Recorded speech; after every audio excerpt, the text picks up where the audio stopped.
Dear class of 2020, we have not seen anything like this before, and we understand it's a lot to take in.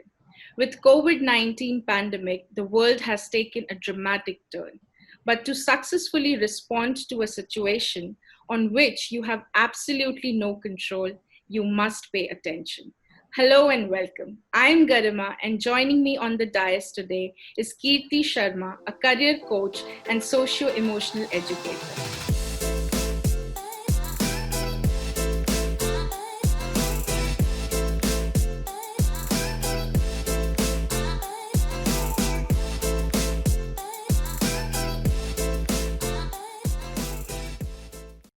Thank you so much for joining us today, Kirti. Thank you so much for having me. Absolutely. Kirti, now tell us about what inspired you to become a socio-emotional educator. I think there are several incidents, which have inspired me to enter this field altogether. Talking about my educational background, I belong to a very multidisciplinary background. I believe my USP has been curiosity, which has led me to have strong empathy for everybody. So talking about my schooling, I did it from Delhi public school, and I was this go-to friend to many of my classmates and batchmates. And I used to be very shy, and I used to be very rule-bound. I used to Right. take care of all the rules being told to me. And talking about 11th and 12th, I took science, and that taught me experimentation. And it gave me a lot of curiosity to understand how things work. My questioning skills became very good at that time. And I would mention that my brother's influence has been tremendous with my love for science. So I remember we used to stargaze at night, and he used to have this entire circuit board. We used to experiment a lot at home. And that gave me a very nice feeling of looking into that area which is unknown. And I still absolutely love science. And then I went into management. Right. um, that helped me make my learning curve so much better. I equipped myself with achieving deadlines, and we learned about organizational development, customer service, all these things. And I applied all these there and then.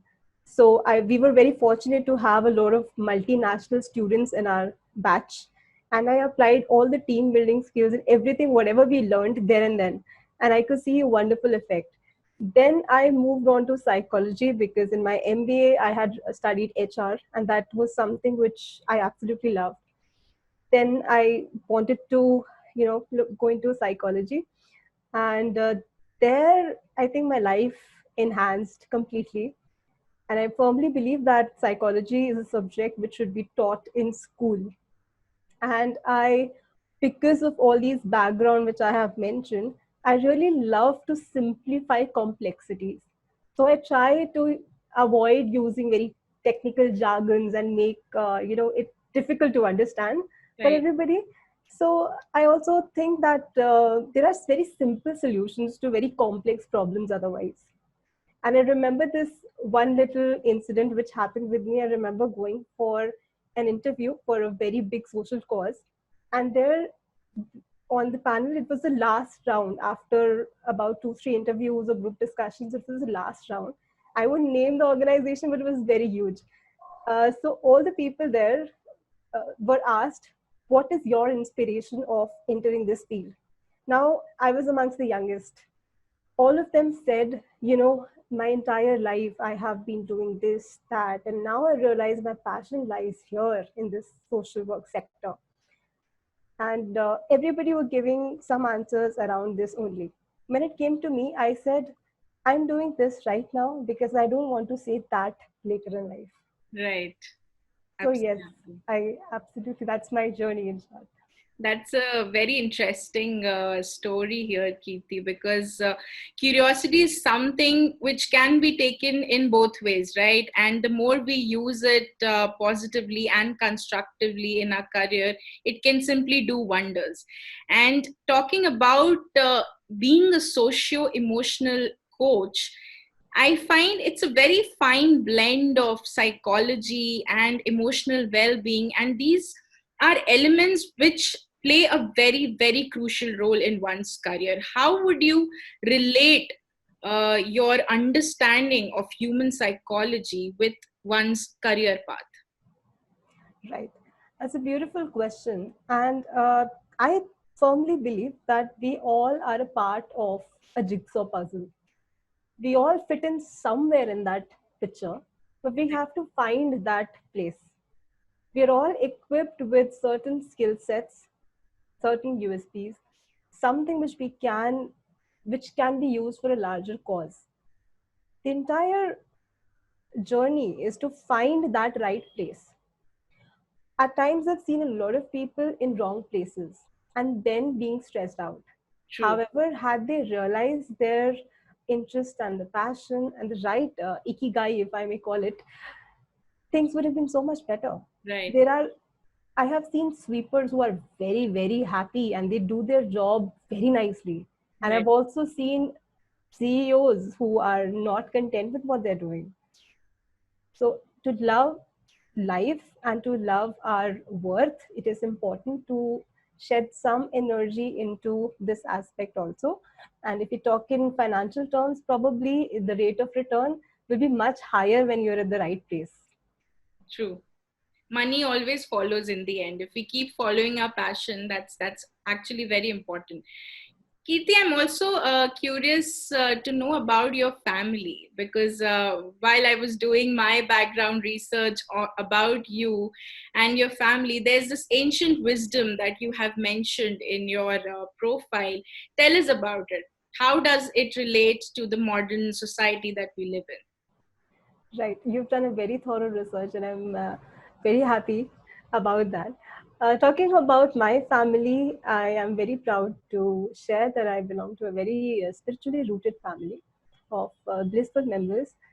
I am third generation into this not-for-profit organization known as Science of Spirituality, or Savan Kripal Ruhani Mission, which is headed by our master, spiritual master, Sant Rajan Singh Ji Maharaj, who himself is an IITian and a scientist and holds several doctoral degrees. The headquarters is in Chicago, and the entire organization is basically on Sant Mat, which means it is not a religion, but it is the practice of all the saints, whatever they have said. Right, So, and spirituality is something which has taught me equality, empathy, selfless service. All the ethical virtues were imbibed in me, and I'm very influenced by my grandparents, parents, and the entire extended family. Yes.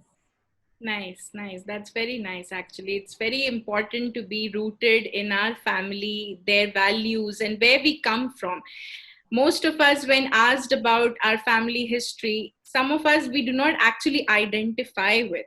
Do we really belong in this place? That is a very important question that a lot of not just the younger generation, but even some of the senior people I've come across, they're not able to identify with, where they stand in their life today and where do they come from. So that's a very important concept that you highlighted here. And now, Kirti, tell us about your time at Tihar Jail. Because as far as I know, you have worked with the prison inmates. How has it been for you? What have you observed in those surroundings? How would you describe the situation for us? Right. So I have worked for an NGO in Tihar prison. This is the biggest prison of Asia. Currently, an estimate of 19,000 inmates are stationed only in Tihar jail, which is a huge number. So, as a part of this organization, we were doing our reformation, rehabilitation, and reintegration work in prison. And we specifically worked in a men's jail, which was 18 to 21-year-old men, boy inmates, male inmates. I absolutely loved the experience because personally it was transformative for me. Because like I mentioned, I was very shy during my school days, and I did not really tap into that. You know, what should I say? into that side of myself where I was so brave and so sorted, and my emotional intelligence went up, and I learned a lot on my personal level. Of course, on professional level, it was a feather on my cap, I would say, and I will always be proud of this space. I realized that the section of the society which we look down upon also has such a huge potential. Had they had this section of the society, if I may call it, been addressed in the right manner, things would have been so much better. So we can always transform lives if we have the right sort of educational system. And the educational system is not only formal educational system, but it is something which is beyond our formal education, which helps one in leading a better life. Right, right. And Kirti, are there any particular experiences that you had in during that time, which have impacted you deeply in your life? Yes, many. I think if I may just point out one or two incidents which come to me right now. I remember the very first moment of my work where I entered the prison. So I remember that it very, very clearly because I felt as if, okay, is this really how a prison looks? Because it's not how it is shown in our Bollywood or Hollywood Right, movies. It's right. completely different. But I do remember speaking to an inmate on my first day, and I was just speaking to him in a very empathetic manner, in a normal manner. And I was accompanied by a criminologist. We were just generally speaking to him, and he was accused of rape. So while speaking to him, we realized he's a very casual guy. It's like a normal person. What is all the hype about? And while talking to him, he mentioned about that incident where he had, raped his girlfriend. While speaking that, I was actually shocked, because that was my first incident of hearing somebody say that so casually. After understanding him a little better, he very casually said, I don't understand what is wrong in it. And that was something which, just rang a bell in my mind. What, there's something deeply wrong in the society. And he was like, what's wrong in it? Even Bollywood movies show that, right? Or even movies show that. And it was a sense of realization that something is very, very wrong, which we, being outside prison, don't even understand, which we take casually, which must be addressed. So that's Truly. one incident which has always been a source of motivation. I also remember one more incident of a boy. We were in a class, and at a time we had around 30 to 40 students or student inmates in our class. I was doing this visualization activity with all of them, and I was encouraging them to thank themselves, because at times we thank others but we forget to thank ourselves. The idea of this activity was for them to understand they're not alone always. So to counter their loneliness, this activity was done.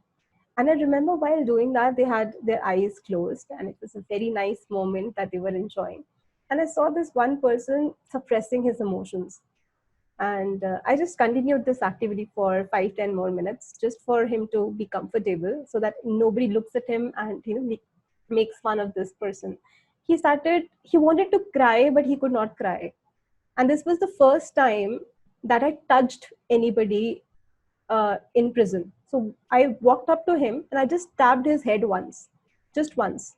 Otherwise, we don't we avoid touching or having a physical interaction with anybody, because uh, he had not touched his mother or father for the last 2 years or something. He could feel a sense of, I don't know what, he would be a better person to share that experience. But the moment I tapped his head, he started crying, and all his suppressed emotions came out. And it was such a wonderful moment.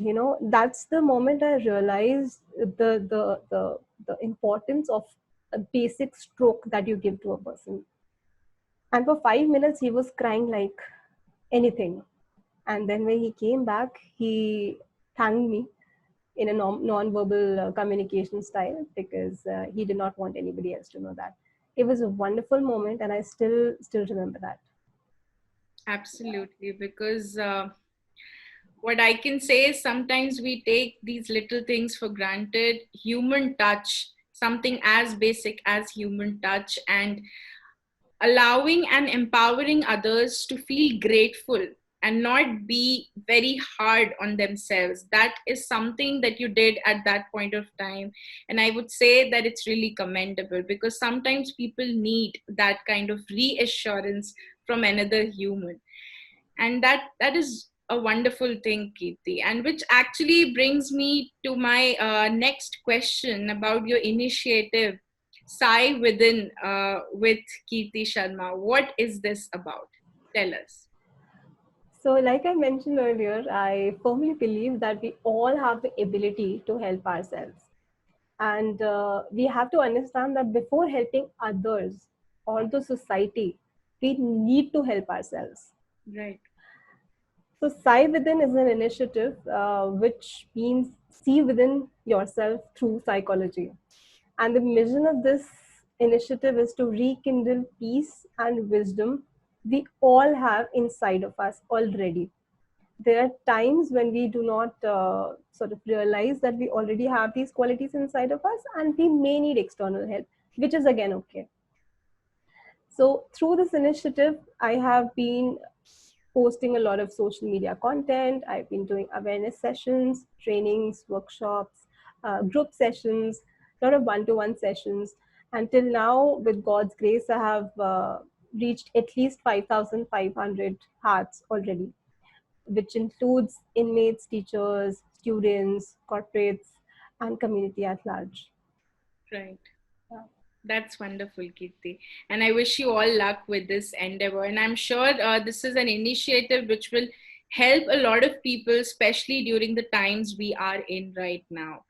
And now, I would like to know your outlook towards COVID 19. How are you looking at this crisis? Right. So COVID-19 is again an unprecedented situation which we are faced with. Uh, I don't think our parents' generation or even our grandparents' generation have ever seen such a situation where we have suddenly become untouchables and we are suddenly locked in our own places and we're required to shift our lifestyle completely to 180 degrees. However, at the same time, this is a blessing in disguise. Yes, there are people who are suffering, no doubts about it, and my heart goes out to all the essential workers. But for others who are safe, I'm more concerned about them because, see, basic requirements are still almost there, but we are struggling with maintaining our mental health. We are struggling with finding our identity. I'm surprised that a lot of people have suffered from a lot of mental health issues because of the loss of identity, just because they're not able to go through their workplaces the way they used to go, and probably their social life has been hampered. It's very important for us to understand who we exactly are.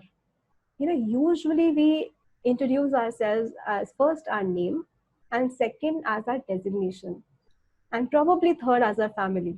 But is that all? We're so much more than this. The moment we realize our own worth and understand this is, we are actually souls on a journey of this world being humans, we understand that we are much, much, much more than this. And when we embrace all these roles, all these layers of ourselves, we'll find solace and we will be at ease because we're not losing our identity. We are ourselves. This is only a part of our identity which is being hampered right now. And times are difficult, no doubt, but there is help out there, and we are all in this together. So this is so it is not really social distancing, it is only physical distancing. Right. We can be socially connected just like we are right now. In Yes. fact, digitally and on social media, we are even more connected than ever before. That is definitely there. And now, talking about the emotional well being of people, Kirti, this is a time where we are experiencing a rise in cases of domestic violence and abuse. How Right. would you explain that? because now people are living in the lockdown and within their homes with their families. Things are not going right. Some of them are dealing with this situation really well. Like most of us are enjoying remote working, but not Right. everyone is.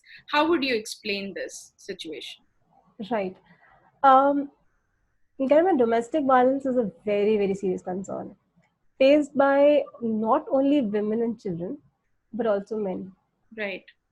And the number of cases which are reported are much, much more, lesser than the actual count which is happening. Right. And this is something the entire world is facing this time. Right.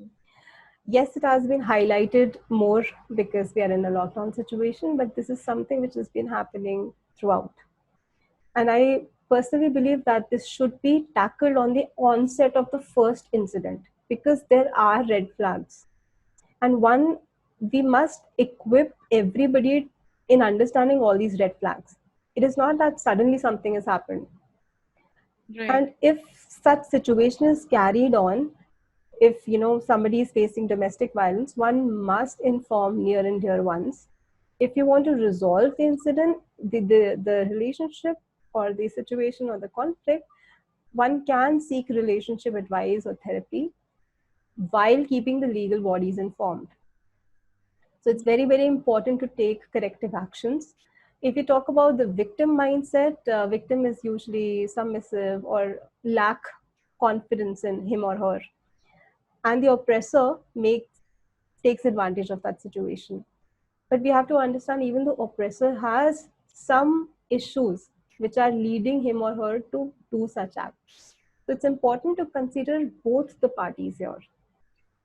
And after this incident has happened, we need to take corrective actions through therapy to cater to the trauma one has gone through. We have to be very clear that we should not enter a phase of victim blaming. This is something which is very sad.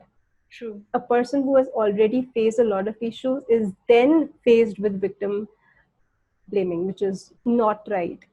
Right. And relationships are the basis of life. We should never take them very casually.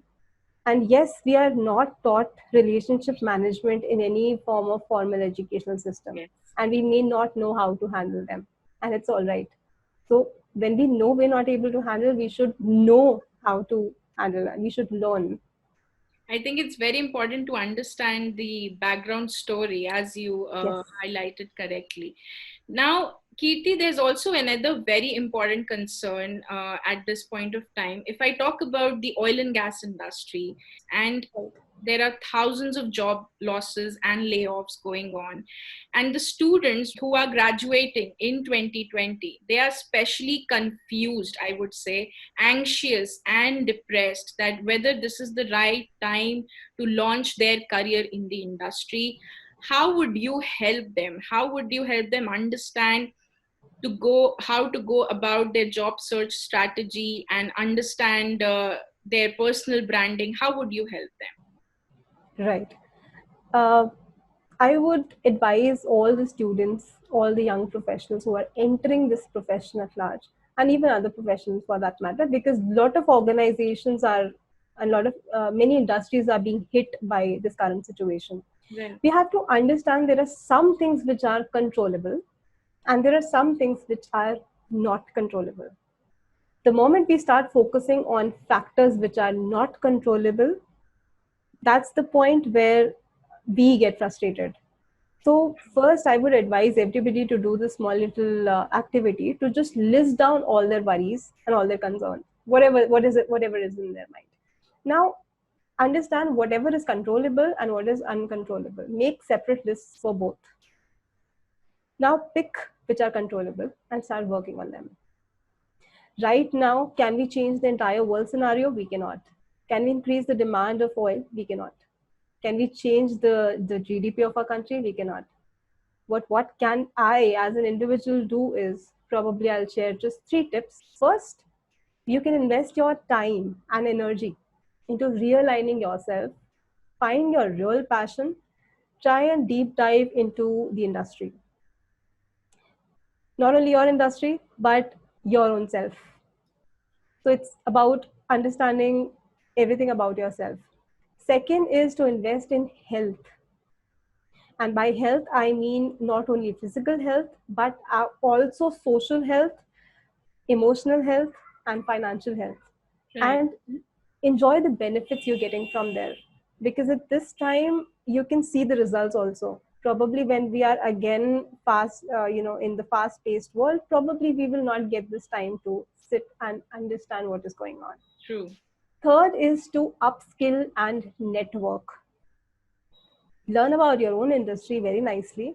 Start contributing in any way which is possible in your capacity, be it doing some sort of a selfless service through monetary terms or through service where you're contributing your efforts.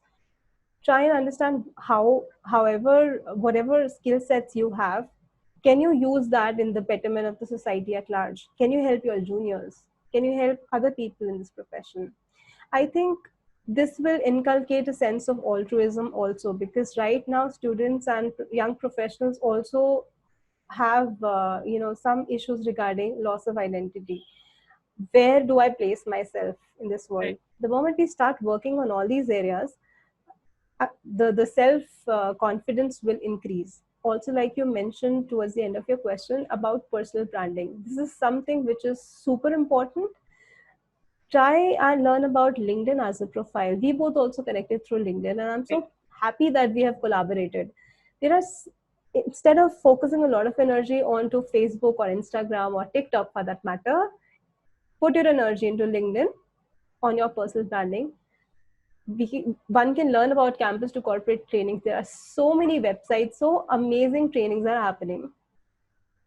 And you can always invest your time in going through mock interviews, how the GD is conducted, how to update your CV, how to find the right people in your industry. This will help you in the long run. This is not short-sighted uh, Right. activities. This will help you throughout your life. So one can definitely invest in all these things.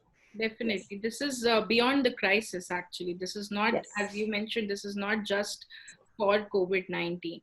And now, Kirti, what would be your tips for people who are not able to cope up with the remote working environment? Because, as I mentioned earlier, some of us are very comfortable in this position because there's no hassle of commute. We are in the comfort of our families. But again, it's not the same for everyone. Right. Everyone is dealing with it in a very different way. So what are some of the tips that you would suggest to for a better experience in this particular aspect? Right. It's very important to be high on our productivity level. However, at the same time, we have to understand it's not a productivity challenge. Don't Okay. worry. Don't be bogged down because of everybody posting this challenge and that challenge every single day on social media. Right. And we have to, whenever we're working in our homes, we are playing multiple roles at the same time. We are also an employee or an employer. We are also a mother, father, son, daughter. Everything is parallelly running. That's something which usually hampers the productivity. However, if we divide our work space and our personal life separate, we separate both these things, it will definitely help in increasing the productivity level. Find a space in your house where it is your workspace, and make that workspace only your workspace and not eating space. When we are going to sleep, make that bed only the sleeping or the resting space and not your workspace. Right. And if we talk about what can one do, I will divide it into some parts of say 5 pillars, which when worked upon can definitely help one's life improve. First being the physical health. Take care of your, the way you're sitting, your posture. It's very, very important because offices are equipped with all these furnitures and right ergonomic are taken care of. But when we come to our work from home culture, we usually let go of all these things.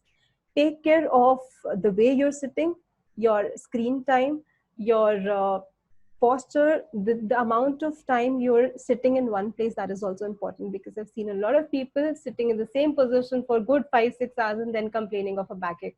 Come on, this will happen. True. Take care of your diet and nutrition. very, very strongly, because we have to increase our immunity. Exercise is very important beyond your house chores. Do not consider your house chores as your physical exercise. That is separate. Invest some time, start with 5 minutes maybe, and step up to, say, half an hour.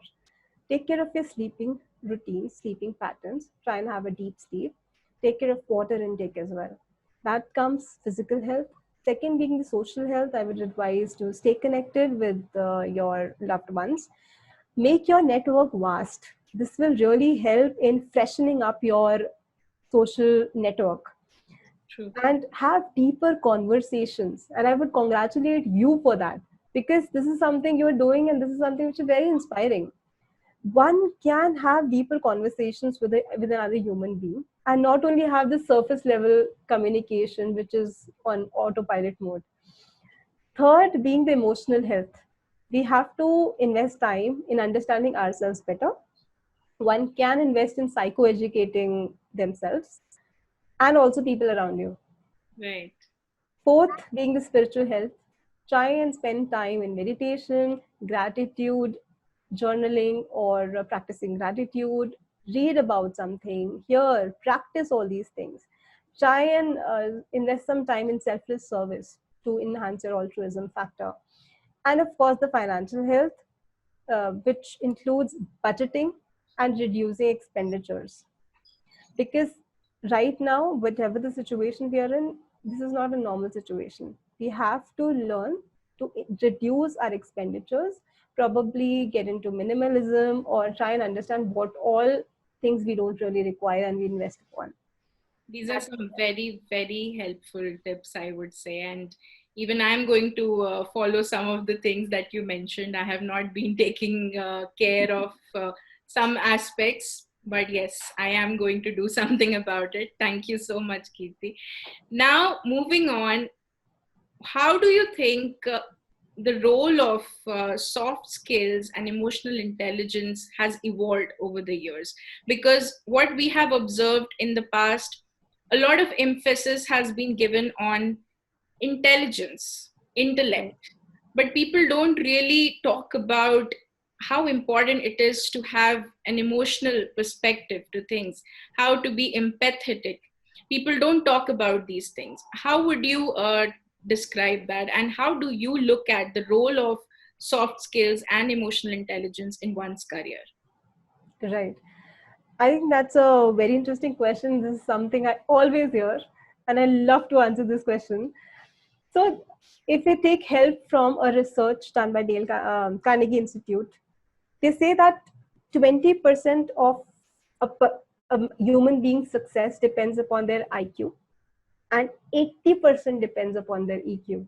That's a huge, huge number. And usually we focus only upon our IQ, Right. and that 80% goes for a toss. And there are so many researches done. One says that IQ helps you enter an industry, but EQ helps you sail through that and grow. So we have to understand, when we talk about IQ, which is almost, it stays stable throughout one's life. EQ is something which can be worked upon. It's not as soft as it is called. It is a very, very important skill. And this can be improved, and it shows a lot of amazing results, from job success to management of stress to relationship building to leadership. Oh my god, there's an endless list of the results which you get from a person who is emotionally more intelligent. Talking about corporates now, the way the hirings are done, they are wanting to hire candidates who are stronger in their emotional intelligence. Google, for example, has completely started shifting their focus upon employees or the new entrants who are higher in their EQ. Right. If you look at the leadership positions, they are wanting leaders who are coachable. An empathetic leadership style is something which is coming up. We have to understand we have shifted from industrial revolution phase to now digital revolution phase, and throughout this shift, there are a lot of things which has changed. If you talk about millennials, they do not function the way our baby boomers used to function. Right. So we need to understand the requirements. Whoever you are hiring, we should be able to manage them. True. So yes, there is a huge possibility of improvement in this area, and yes, organizations are recognizing them, and that's a very happy state. That's a very important point, because if I talk about the oil and gas industry, it is actually experiencing what we call the great crew change. The millennials are arriving and the senior veteran professionals are retiring. So there's a complete shift in the culture. There's a complete shift in the way of working. You mentioned correctly that now we are entering into that digital phase and things need to be dealt in a very, very different manner. That's very true, Kirti.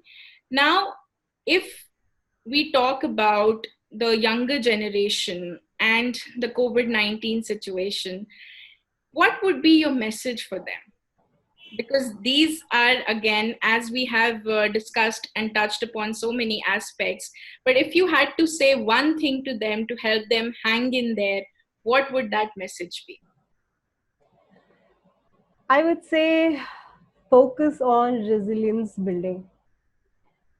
We have to believe that we are stronger than our problems. The problems will always be there. But can we control those problems? Probably not. We can manage ourselves. We can be stronger than who we were yesterday. So focus on resilience building. Ask for help if you need. There is no shame in asking for help. Don't shy away from all these things. We are all in this together. At times we feel left out or lonely when we know, probably when we assume that this is something which is going on only with me, which is Right. not right.